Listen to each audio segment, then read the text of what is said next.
The residents at St. Paul's and within the PHC Psychiatry program tend to be from all over the country and from many different backgrounds. We have people that are younger and then people that are older, people that have come from many different career experiences, or people that came straight from university into med school. Residents like being here because of the diversity of training experiences that exist. So St. Paul's has a lot of different subspecialty programs within psychiatry, reproductive psychiatry, CL I mentioned, there's experts here in forensics, the outreach to the downtown east side. One of my big interests is homelessness. I coach a soccer team for people affected by homelessness, and so as that being one of my interests, working at the hospital that serves the downtown east side has been interesting to kind of overlap my experience with the soccer team and my experience clinically. So we have some very unique programs at St. Paul's. One of them is the Inner City Youth Mental Health Program, which I've been a part of for 5 years. And we see transition age youth between 18 and 25 who are homeless or struggling with their living situation and their social situation, who also have mental health issues. And the program that has developed over the past 5 years has won multiple awards on a national level, and it's something very unique. And so for residents to be able to experience that is something really special. You're not going to get that anywhere else. I had the fantastic opportunity of being the first resident to participate in an elective in this program. I remained with the program for my 4th and 5th year of my residency, and now as a staff member. At St. Paul's Hospital here, we work in the downtown core, and we work with some of the most marginalized, most unwell, most mentally unwell people. And across the board, most of the doctors that I've worked with here try really hard to give people a chance to kind of recover and try to go beyond the norm, really, to kind of help people improve their quality of life.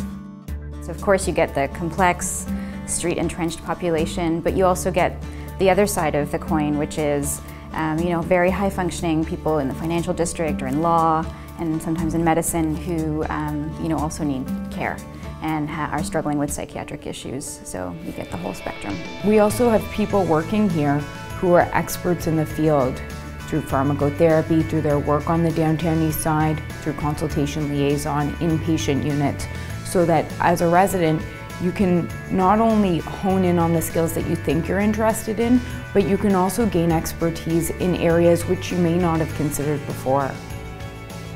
The attitude of our team in outpatients is to be inclusive with the residents and make sure that they are having a good educational experience and fun at the same time. We've really responded to some of the resident requests to have more psychotherapy teaching, and so now we have a whole psychotherapy series during the PGY2 year. Over the last couple of years, our staff have been very busy in adding a number of unique rounds opportunities for our students.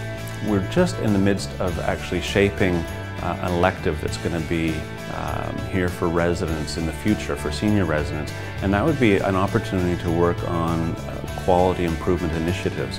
And that's kind of a budding area, a growth area in psychiatry and mental health particularly, that I think is going to become much more important as we go along in the future. In addition to the opportunities for rotations in general psychiatry, emergency psychiatry, and consult liaison psychiatry, we also have opportunities to participate in the adult tertiary eating disorders unit here at St. Paul's.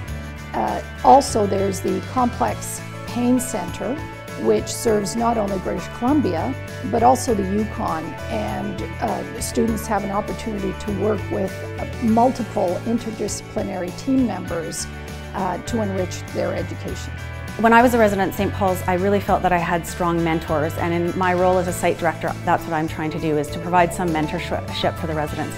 So while sometimes I have to give them positive feedback and sometimes negative, I try to be supportive in either of those roles, and our whole goal here is to try and make our residents the best that they can be in the end as a practicing psychiatrist. I was thrilled to be asked to remain on as a staff member.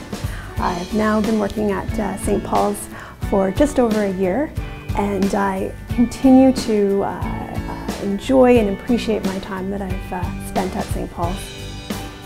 I do feel that having spent a lot of time at St. Paul's, that it has really prepared me well for embarking on this first bit of being a staff psychiatrist. The residency training here will prepare you for anything. So you'll get your general psychiatry training in outpatients, and you'll also be prepared to deal with anything coming through the emergency department. And it's a nice feeling to come out of residency knowing that you can pretty much handle anything that's being thrown at you.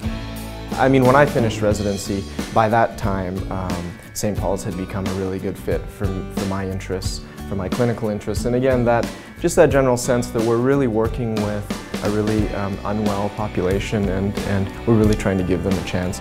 I'm very happy that I've spent the last 4 years at St. Paul's, and I think that the experiences I've gained here will help me regardless of where I go in my career in psychiatry. If you want to be challenged, if you want to participate in a learning environment that's challenging, that's unique, you come to St. Paul's because you won't find it anywhere.